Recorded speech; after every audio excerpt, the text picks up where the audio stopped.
아모스 1장 1절서부터 2장 3절입니다. 유다 왕 우시아의 시대, 곧 이스라엘 왕 요아스의 아들 여로보암의 시대, 지진 전 2년에 드고아 목자 중 아모스가 이스라엘에 대하여 이상으로 받은 말씀이라. 그가 이르되 여호와께서 시온에서부터 부르짖으시며 예루살렘에서부터 소리를 내시리니 목자의 초장이 마르고 갈멜산 꼭대기가 마르리로다.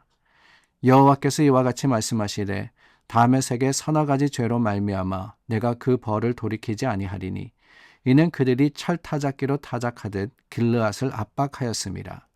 내가 하사엘의 집에 불을 보내리니 베나닷의 궁궐들을 사르리라. 내가 다메섹의 빗장을 꺾으며 아웬 골짜기에서 그 주민들을 끊으며 베데덴에서 규 잡은 자를 끊으리니 아람 백성이 사로잡혀 기르에 이르리라. 여호와께서 말씀하셨느니라. 여호와께서 이와 같이 말씀하시되 가사의 서너 가지 죄로 말미암아 내가 그 벌을 돌이키지 아니하리니 이는 그들이 모든 사로잡은 자를 끌어 에돔에 넘겼습니다. 내가 가사성에 불을 보내리니 그 궁궐들을 사르리라. 내가 또 아스돗에서 그 주민들과 아스글론에서 귤을 잡은 자를 끊고 또 손을 돌이켜 에그론을 치리니 블레셋에 남아있는 자가 멸망하리라. 주 여호와께서 말씀하셨느니라.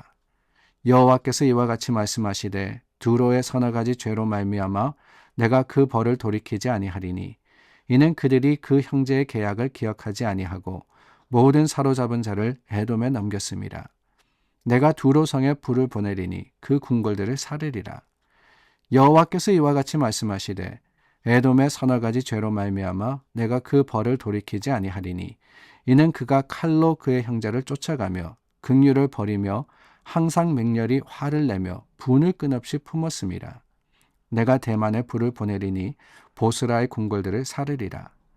여호와께서 이와 같이 말씀하시되 암몬 자손의 서너 가지 죄로 말미암아 내가 그 벌을 돌이키지 아니하리니 이는 그들이 자기 지경을 넓히고자 하여 길르앗의 아이벤 여인의 배를 갈랐음이니라.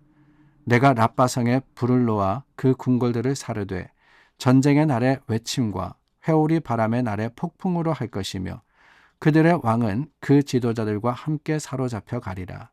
여호와께서 말씀하셨느니라. 여호와께서 이와 같이 말씀하시되 모압의 서너 가지 죄로 말미암아 내가 그 벌을 돌이키지 아니하리니 이는 그가 에돔 왕의 뼈를 불살라 죄를 만들었음이라. 내가 모압에 불을 보내리니 그리오 궁궐들을 사르리라. 모압이 요란함과 외침과 나팔 소리 중에서 죽을 것이라. 내가 그 중에서 재판장을 멸하며 지도자들을 그와 함께 죽이리라. 여호와께서 말씀하시니라. 저희가 오늘 아모스의 말씀을 함께 나누었습니다. 아모스를 시작을 하면서 이 아모스서에 대해서 여러분들과 함께 잠깐 나누려고 합니다. 성경에 보면은 대선지서가 있고 서선지서가 있죠. 대선지서, 뭔가 거창한 이름 같지만은 다른 게 아니라 길이로 봐서 성경의 예언서 중에 긴 것, 그러니까 major prophecy라고 합니다. 긴 것은 우리가 대선지서로 구분을 하고요. 짧은 것들, 그러니까 몇 장 되지 않는 짧은 분량의 선지서들, 예언서들을 소선지서 이렇게 부릅니다. 총 12권의 소선지서가 있는데요.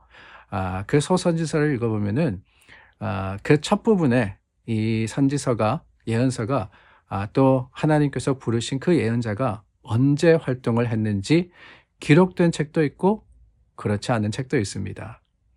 6권이 기록이 되지 않았는데요. 여러분 그 6권에 대해서는 저희가 또 나눌 기회가 있을 것 같고 그 나머지 6권 중에 2권, 학개와 스가라는 우리가 잘 알듯이 이 바벨론에 의해서 남유다가 멸망한 후에 우리 에스라와 느헤미야서 그 동시대를 살아가면서 하나님의 말씀을 전했던, 그러니까 이미 북이스라엘과 남유다 멸망 이후에 활약했던 선지자들입니다. 그러면 4개가 남았죠. 4개 중에 2개는 중점적으로 남유다를 향해서 선포하신 말씀입니다. 그게 미가와 스바냐 말씀이고요. 북이스라엘, 에브라임이라고 하기도 하고 북이스라엘이라고 하는 그 나라를 향해서 하나님께서 선포하라고 하신 말씀이 2개가 있습니다. 소선지서 중에 2개가 있는데 그 두 개 중에 하나가 오늘 저희가 나누었던 아모스입니다. 그런데 나머지 하나가 뭘까요? 나머지 하나가 뭘까? 여러분, 우리가 어제까지 이 예언서를 나누었고 오늘부터 아모스를 나누고 있지 않습니까? 왜 이렇게 연결되었느냐? 중간에 요엘이 있다라고 말씀을 드렸는데 그 요엘을 스킵하고 아모스로 간 이유는 다름이 아닙니다.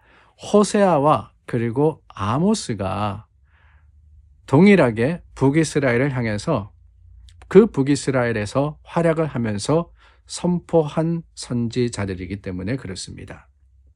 특별히 이 아모스는 남유다 출신입니다. 그런데 북이스라엘에서 활동을 했어요. 그래서 오늘 말씀에 보면은 1절 말씀에 남유다와 북이스라엘의 왕의 이름이 동일하게 둘 다 나와서 기록이 되어 있습니다. 하나님께서 아모스를 부르셔서 선포하게 하셨는데 남유다를 다스렸던 왕은 우시야 왕입니다. 이 우시야라는 왕이 남유다를 꽤 오래 다스렸습니다. 52년 동안 다스리면서 가장 긴 거는 므낫세 왕인데 그 므낫세를 이어서 가장 긴, 그러니까 55년, 53년 이 정도 됩니다. 비슷하죠. 그러니까 굉장히 오랜 기간 동안 남유다를 다스렸던 왕이었고, 또 북이스라엘의 왕은 누구라고 되어 있습니까? 여로보암이라고 되어 있죠. 여로보암 2세입니다. 북이스라엘의 13번째 왕. 우리가 이 호세아를 통해서 계속해서 나누지 않았습니까? 바로 그 왕 때에 하나님께서 아모스를 부르셔서 아모스 선지자를 하나님의 말씀을 전하는 도구로 삼으셨습니다. 자, 말씀드린 대로 우시야 왕 때 또한 하나님께서 이사야 선지자도 부르셨잖아요.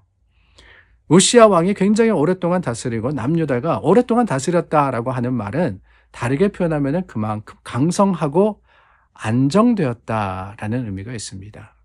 북이스라엘도 여로보암 2세 때 가장 왕성했다라고 말씀을 드렸죠.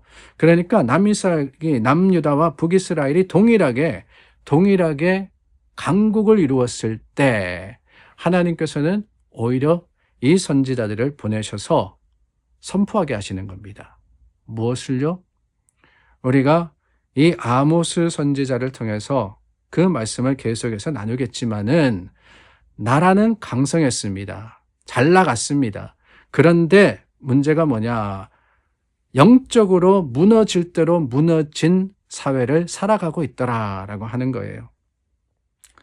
잘 살고 있는데 거기를 가만히 들여보니까 돈으로 사람을 고통스럽게 하고 올바르지 않는 모습으로 착취하고, 그래서 부익부 빈익빈, 부한 사람은 더 부해지고 가난한 사람은 더 가난하게 되는 것.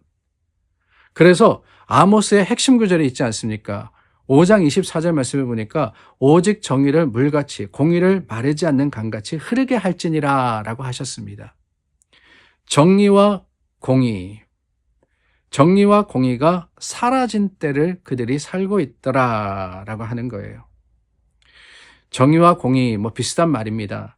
이 비슷한 말인데 정의라고 하는 것은 다른 게 아니라 하나님의 바르게 하게 하신 그 말씀을 따라서 공평하고 그리고 또한 공정한 원칙을 가지고 살아가는 것, 그걸 정의라고 합니다. 공의라는 것은 하나님의 성품을 본받아서 사랑으로 또한 긍휼함으로 서로를 대하는 것, 그것을 공의라고 합니다. 근데 이것들이 다 사라진 세상, 그러니까 불의와 우상 숭배와 서로가 서로를 악하게 대하는 그 모습만 남은 세상을, 그 세대를 향해서 하나님은 이 선지자들을 보내셔서 선포하라라고 하셨던 것이에요. 아모스라는 선지자, 목자라고 되어 있습니다. 목자라고 했는데요. 어떻게 보면은 굉장히 부유한 사람은 아니었을 것 같은 그런 생각이 듭니다. 근데 그 아모스를 하나님께서 부르셔서 선포하라고 하셨는데요. 무엇을 선포하라고 하셨느냐? 2절 말씀입니다. 목자의 초장이 마르고 갈멜산 꼭다기가 마르리라. 이 말은 우리 표현으로 하면은 한라에서 백두까지 이런 말과 비슷합니다. 그러니까 이스라엘 전체가